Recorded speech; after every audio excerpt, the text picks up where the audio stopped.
నమస్కారం సిటీ వార్తలకు స్వాగతం. రాష్ట్ర ప్రభుత్వ ఉద్యోగ సంఘాలతో ముఖ్యమంత్రి రేవంత్ రెడ్డి సమావేశమయ్యారు.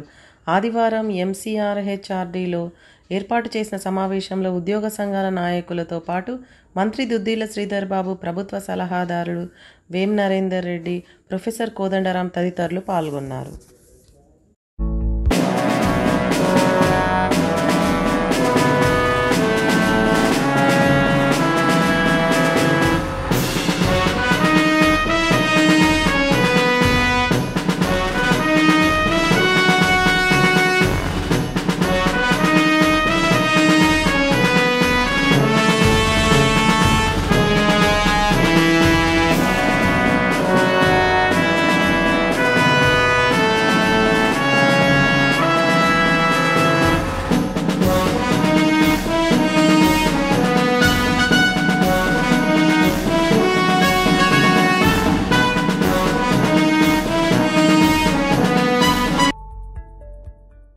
సిటీ వార్తల సమాప్తం. నమస్కారం.